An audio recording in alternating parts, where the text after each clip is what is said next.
ওয়াতাসিমু বিহাবলিল্লাহি জামিআ ওয়ালা তাফাররাকু। আল্লাহ বলে তোমরা একসাথে থাকো, সংঘবদ্ধ থাকো। ওয়ালা তাফাররাকু, পৃথক হইও না, আলাদা হইও না। আজকে আমরা মুসলমানেরা, বাংলার মুসলমানেরা, বাংলাদেশের মুসলমানেরা, আফগানের মুসলমানেরা, ফিলিস্তিনের মুসলমানেরা, আমরা মায়ানমারের মুসলমানেরা সহ সারা বিশ্বের মুসলমানেরা মাইর খাইতেছে ইহুদির হাতে, খ্রিস্টানের হাতে, হিন্দুদের হাতে। সারা বিশ্বে মুসলমানরা মাইর খাইতেছে। মুসলমানরা একমাত্র কারণ মুসলমানরা এক না হয়ে আলাদা আলাদা হয়ে গেছে। কথা বলে, অথচ আল্লাহ কি বলছে? ওয়াতাসিমু বিহাবলিল্লাহি জামিআ, একসাথে থাকো, একসাথে থাকো, সংঘবদ্ধভাবে থাকো। কিন্তু আজকে কেউ একসাথে থাকে না। তবে আমরা মুসলমানেরা কয়েকটা জায়গায় একসাথে থাকি, কথা কয় না।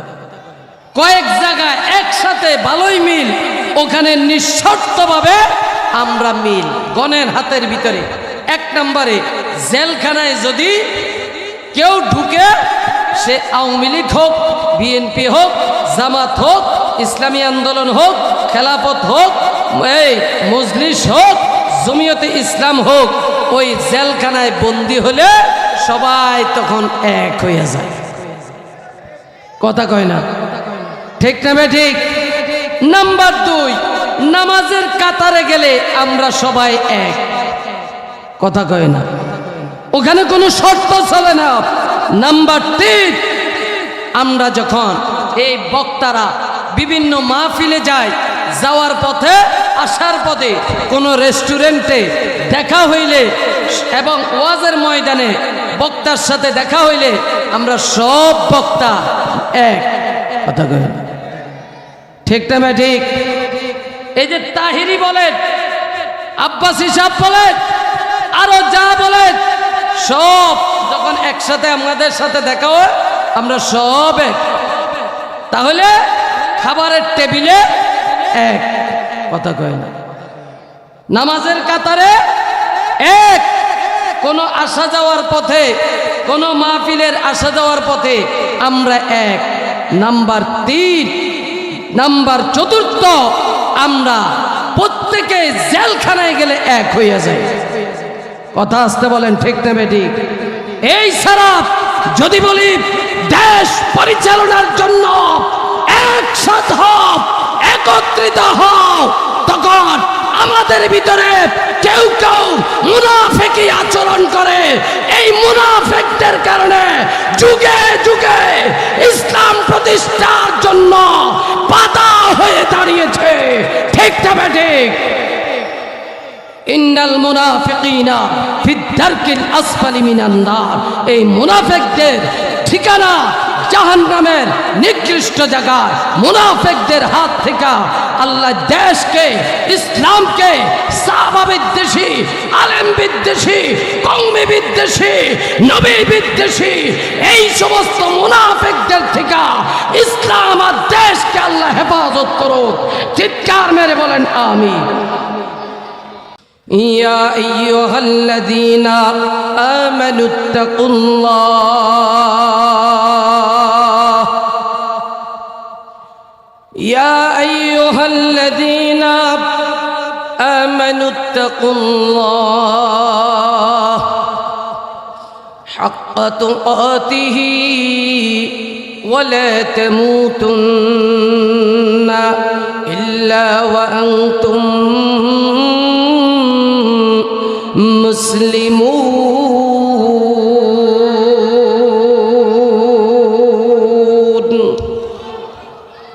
আল্লাহ তাআলা বলে, হে ঈমানদাররা, আমানুত্তাকুল্লাহ, তোমরা আমি আল্লাহকে ভয় করো, হাক্কা তুকাতিহি, তবে ভয় করার মতো ভয় করো।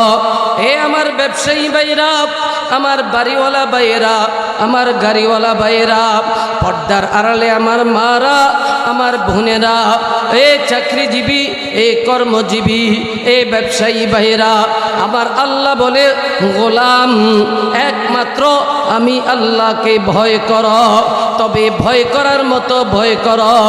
এ যুবক,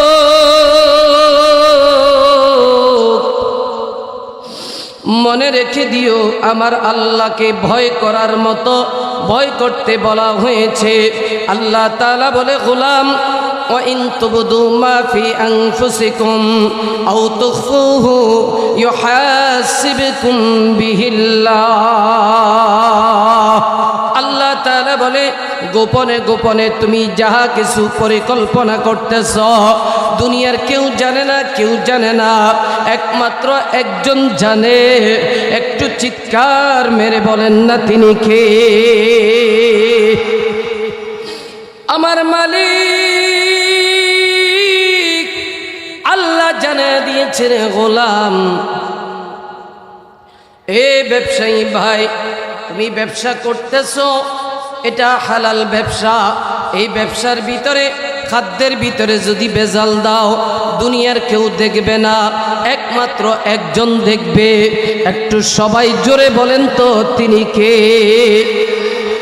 দুনিয়ার কেউ দেখবে না তুমি ওজনের ভিতরে কম দিতেছ, খাদ্যের ভিতরে ভেজাল দিতেছ। যেই জায়গায় পলিথিনের ঠোঙ্গা দেওয়ার কথা, পলিথিনের ব্যাগ দেওয়ার কথা, ওই জায়গায় পলিথিনের ব্যাগ না দিয়া তুমি কাগজের ব্যাগ দিতেছ। কাগজের ব্যাগ দেওয়ার কারণে নিচ দিয়া মোটা কাগজ ঢুকাইয়া দিয়া এইভাবে 10 গ্রাম করিয়া, 20 গ্রাম করিয়া, 50 গ্রাম করিয়া আরেকজনের হক তুমি মারতেছ। মনে রেখে দিও দুনিয়ার কেউ দেখে না, কেউ দেখে না, কেউ বুঝে না, আমার মালিক কিন্তু দেখতেছে। আজকে তুমি তোমার লাভের জন্য এই জায়গার ভিতরে 10 গ্রাম করে দিয়া 10 জনের ঠকাইয়া 100 গ্রাম তুমি জিতে গেলা। আবার তুমি এইভাবে করিয়া আরো 10 জনকে ঠকাইয়া আরো 100 গ্রাম জিতে গেলা। 100টা লোককে ঠকাইয়া 1 কেজি তুমি আপেলের দাম বেশি নিতে পারলা, 1 কেজি ফলের দাম বেশি নিতে পারলা। মনে রেখে দিও কিন্তু এমন একটা দিন আসবে, ওই দিনটার ভিতরে প্রতি যাররাতিন খায়রান ইয়ারা ওয়া মান ইয়ামাল মিসকালা যাররাতিন শাররান ইয়ারা। তোমার এই যাররা পরিমাণ তুমি যে গুনাহ করেছ, যাররা পরিমাণ তুমি যে ওজনের ভিতরে কম দিয়েছ, ওই দিন আমার আল্লাহ তোমার প্রতিদান বুঝাইয়া দিবে। কথা বলেন, আরো জোরে বলেন ঠিক কিনা? এ মালিক, এ গার্মেন্টসের মালিক, মিল ফ্যাক্টরির মালিক, ইন্ডাস্ট্রি কারখানার মালিক, এ বাড়িওয়ালা, মনে রেখে দিও তোমাদের অধীনস্থ আমার যে কর্মজীবী ভাইয়েরা, আমার যে কর্মজীবী বোনেরা এই 8 ঘন্টা 12 ঘন্টা 16 ঘন্টা ওভারটাইম সহজে ডিউটি করতেছে, এদের ডিউটির কারণে, এদের মাথার গাম পায়ে ফেলার কারণে আজকে তুমি এসি গাড়িতে চলতেছ, এসি বাড়ির ভিতরে ঘুমাইতে পারতেছ। এলাকার লোকজন তোমাকে অনেক বাহবা দেয়, তুমি এখন সাহেব হয়েছ, অথচ এই শ্রমিকদেরকে তুমি ন্যায্য মূল্য দাও নাই। এই শ্রমিকদের সাথে ব্যবহার খারাপ করেছ, এই শ্রমিকদেরকে অনর্থকভাবে কর্ম থেকে তুমি বের করে দিয়েছ। মাসে মাসে এদের বেতন ক্লিয়ার রাখো নাই, এরা যেই পরিমাণে কাজ করে ওই পরিমাণে তাদেরকে তুমি পাওনা দাও নাই। মনে রেখে দিও ওয়া মান ইয়ামাল মিসকালা যাররাতিন শাররান ইয়ারা, আমার আল্লাহ যাররা পরিমাণ হিসাব তোমারে বুঝাইয়া দিবে। কথা বলেন, কথা বলে। আমার আল্লাহ বলে, আবার যেই সমস্ত মালিকেরা শ্রমিককে অনেক সম্মান করে, শ্রদ্ধা করে, ভক্তি করে, স্নেহ করে, আদর করে, মায়া করে, মোহাব্বত করে, সময় মতো তাদের পাওনা মিটিয়ে দেয়, সময় সুযোগ বুঝে তাদেরকে ছুটি ছাটা ঠিক মতো দেয়, আমার আল্লাহ বলে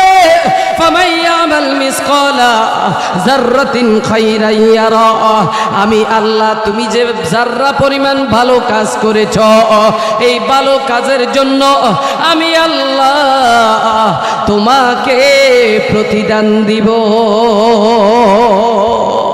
আল্লাহু আকবার বলেন। অনেকে বাড়ির মালিক কিন্তু ভাড়াটিয়াদের সাথে খারাপ আচরণ করে, আছে আছে, এদেরকে মানুষই মনে করে না, আছে না নাই?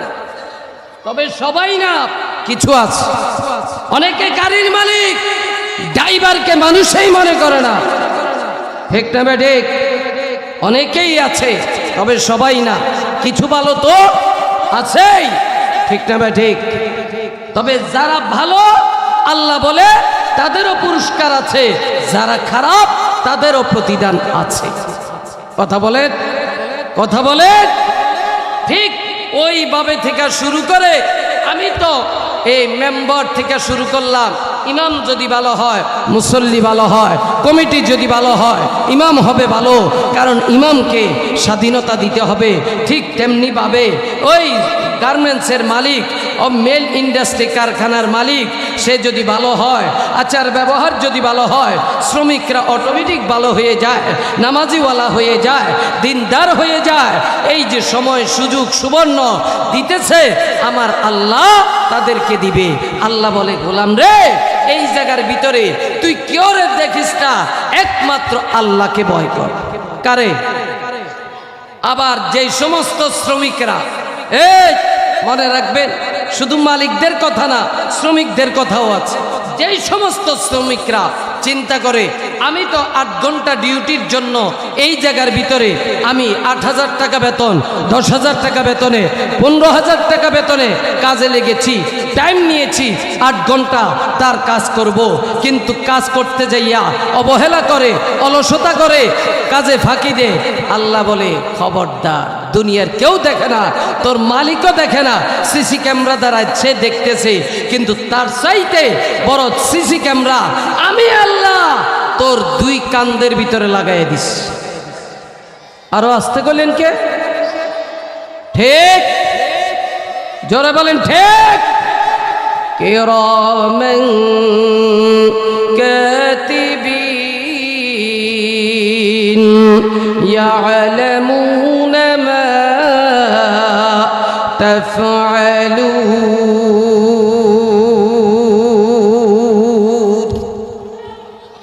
এই 2 কান্দে 2 মোহরি প্রতিনিয়ত লিখতে আছে ডায়েরি। এই যে রাস্তাঘাট, দোকানপাট, বাড়ি গাড়ি সব ছাড়ি, এই যে রাস্তার উপরে যানজট এলাকা, শিল্পনগরী এলাকা, নারায়ণগঞ্জের এই ফ্লোরে আপনারা এই যে পাটির উপরে রাস্তার ড্রেনের পাশে বসে আছেন, দুনিয়ার কাউকে খুশি করার জন্য নয়, একজনকে। তিনি কে? আরো চিৎকার মেরে বলেন, তিনি কে? আরো জোরে হবে। আল্লাহকে খুশি করার জন্য। আর আল্লাহ যদি খুশি হয়ে যায়, নো টেনশন, আপনার আমার কোনো টেনশন নাই। আল্লাহ বলে, ওয়া আবশিরু বিল জান্নাহ, তোদের জন্য জান্নাতের সুসংবাদ। চিৎকার মেরে বলেন না আলহামদুলিল্লাহ। পারে কি পারে না আমার আল্লাহ? বলেন বলেন, পারে কি পারে না? আল্লাহ তাআলা বলেছে, নবীও বলেছে, আল্লাহ বলেছে, কোরআন ধরো, কোরআন পড়ো, ইকরা। আল্লাহ বলে পড়ো, ইকরা পড়ো, বিসমি রাব্বিকাল্লাযী খালাক। আল্লাহ বলে তুমি পড়ো তোমার রবের নামে। রবের নামে কি পড়তে বলছে? আর রহমান আল্লামাল কোরআন খলাকাল ইনসান আল্লামাহুল বায়ান। চিৎকার মেরে বলেন আল্লাহু আকবার। নবীও বলেছে, তারাকতু ফীকুম আমরাইন লান তাদিল্লু মা তামাসসাকতুম বিহিমা কিতাবাল্লাহ ওয়া সুন্নাতে রাসূল।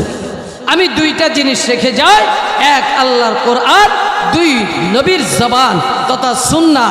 এখন আমরা কোরআনও ছাড়ছি, নবীর হাদিসও ছাড়ছি। এখন দুইটা ছাড়ার কারণে এখন এক একজনের ল্যাঞ্জার পিছে পিছে দৌড়ে রইস, কথা কয় না, ঠিক না? এই জন্যই তো পিছনে বেপরদা নারী নিয়া আমরা সংবাদ সম্মেলন করি, কথা আসতে কইন, ঠিক না বেঠিক? অথচ নিজের অনেক বড় হুজুর দাবি করি আমি, আসি না নাই?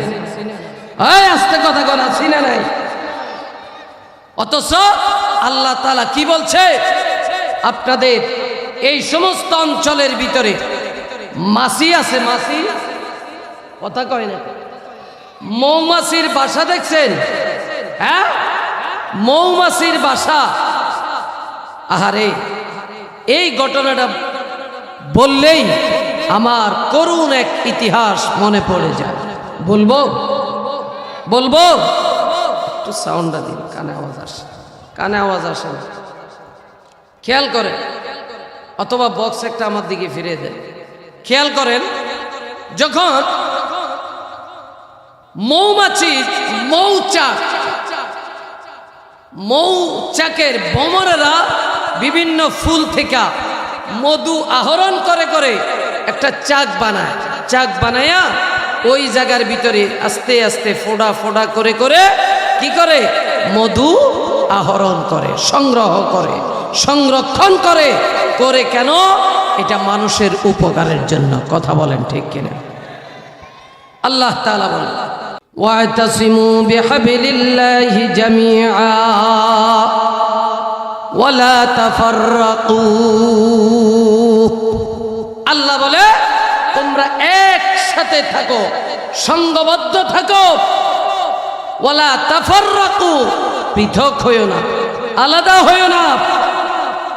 কথা খেয়াল করবেন, মায়ের পেজ বুঝবেন, না হয় কিন্তু আলোচনা বুঝবেন না। এমত অবস্থায় আল্লাহ বলছে একসাথে থাকতে, আলাদা না হইতে। এখন আমাদের বাড়িতে গত 28শে নভেম্বর আমার আম্মাজান রহমতুল্লাহি আলাইহা, তিনি দুনিয়ার মায়া ছেড়ে চিরদিনের জন্য কবরে চলে গেছে। সবাই দোয়া করবেন আল্লাহ যেন আমার মাকে জান্নাতুল ফেরদাউসের মেহমান হিসেবে কবুল করে। সবাই একবার বলেন আমিন।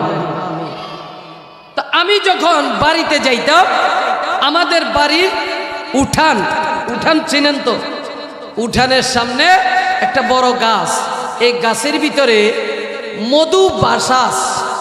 তো মাঝে মধ্যে এই ছাত্রদের মতো থাকা অবস্থায় দুষ্টামি করে ওই মৌচাকের ভিতরে ঢিল মারতাম। আম্মা বারবার বলতো, বাবা মৌচাকের ভিতরে ঢিল দিও না, যদি ঢিল দাও তাহলে এই মৌমাছি শুধু তোমাকে কামড়াবে না, তোমাকে কামড়াবে, ঘরের ভিতরে যারা আছে সবাইরে কামড়াবে, এবং কি তোমার মাকে পর্যন্ত তারা ছাড়বে না।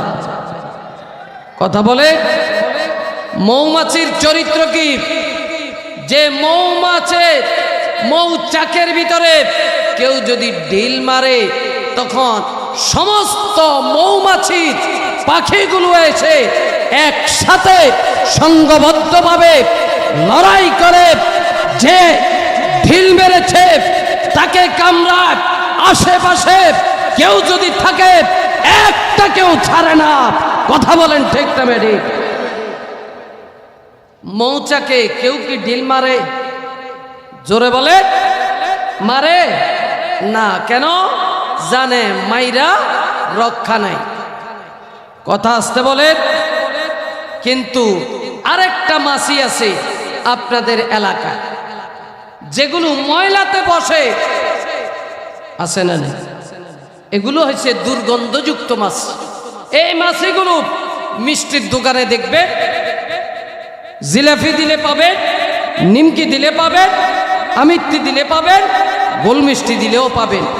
আবার জেলখানার ভিতরে কিছু আসামি আছে যাদের সাজা হয়ে গেছে, লাইফ সাজা, বয়স বেশি হয়ে গেছে, 70-80 বছর বয়স। এই লোকগুলোরে কাম্পাস দে।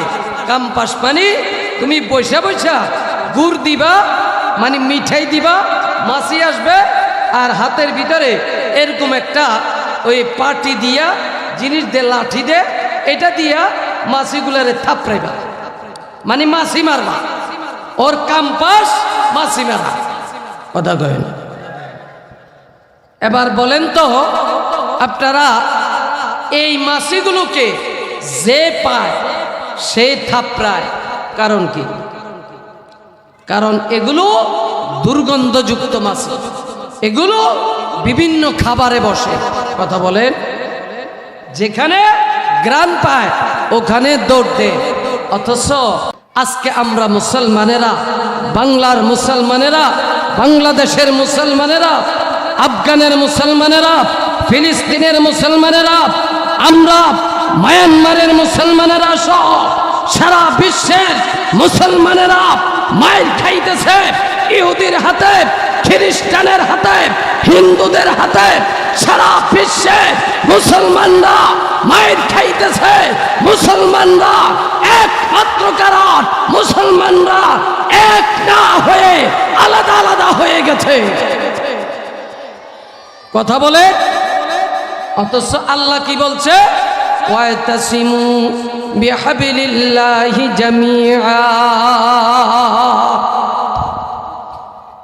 একসাথে থাকো, একসাথে থাকো, সংঘবদ্ধভাবে থাকো। কিন্তু আজকে কেউ একসাথে থাকে না। তবে আমরা মুসলমানেরা কয়েকটা জায়গায় একসাথে থাকি।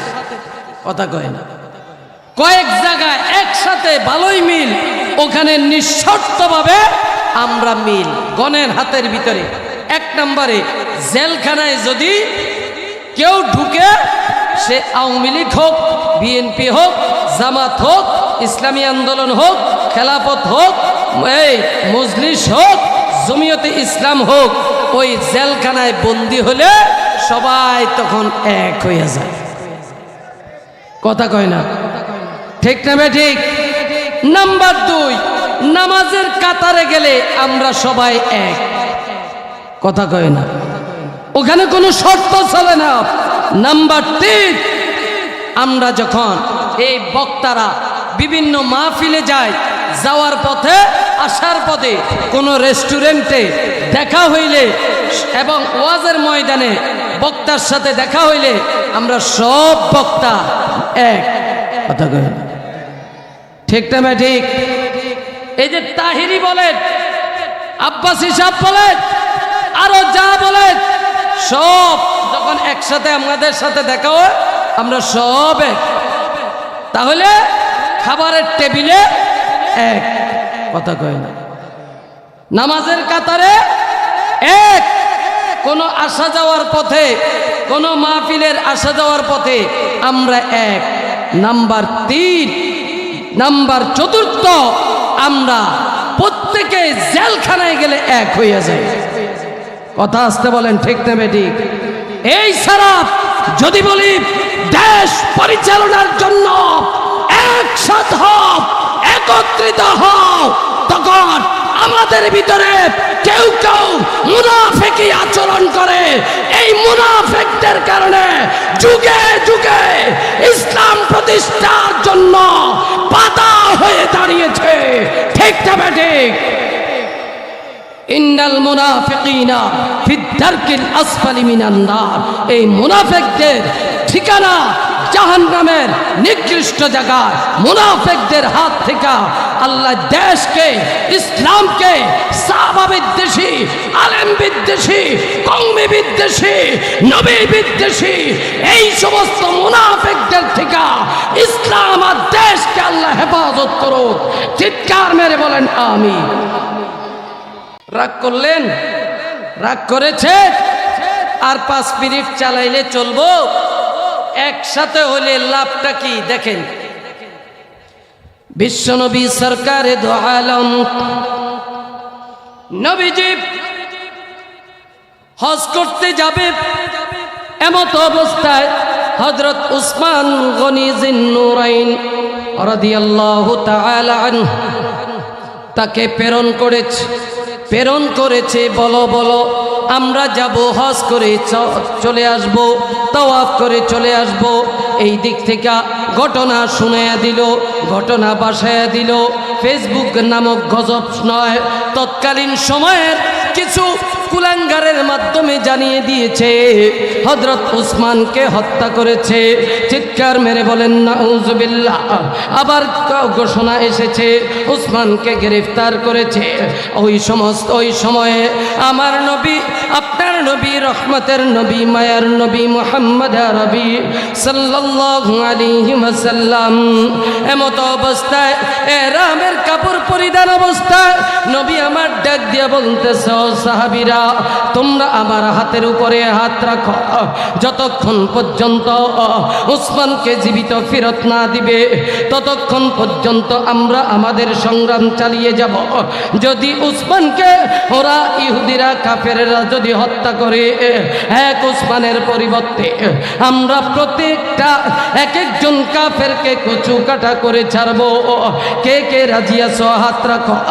1399 জন সাহাবী ইয়াদুল্লাহি ফাওকা আইদিহিম নবীজির হাতের উপরে হাত রেখেছে, আর এক হাতের উপরে সাহাবীরা হাত রেখেছে। নবীজি আর এক হাতটা উপরে দিয়েছে। আমার আল্লাহ আয়াত নাজিল করে জানিয়ে দিয়েছে, নবী গো,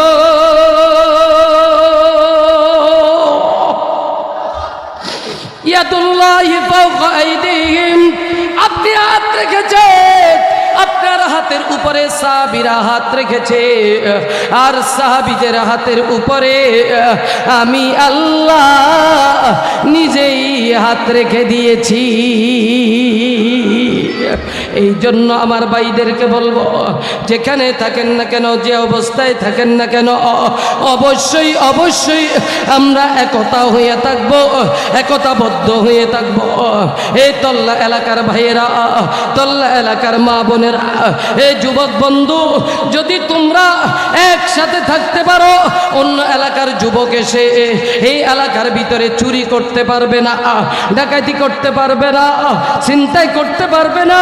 এই ব্যবসায়ী ভাইয়েরা, আপনারা যদি এক থাকেন, কোনো সিন্ডিকেট কাজে আসবে না।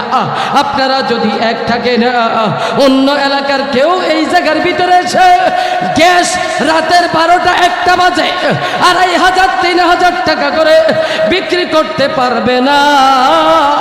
কথা বলেন ঠিক না বেঠি? তবে শর্ত একটা, একতাবদ্ধ থাকতে হবে। রাজি? জোরে বলেন রাজি? কে কে রাজি? আল্লাহু আকবার। আল্লাহ কবুল করুক। জোরে বলেন আমিন। হাত নামান।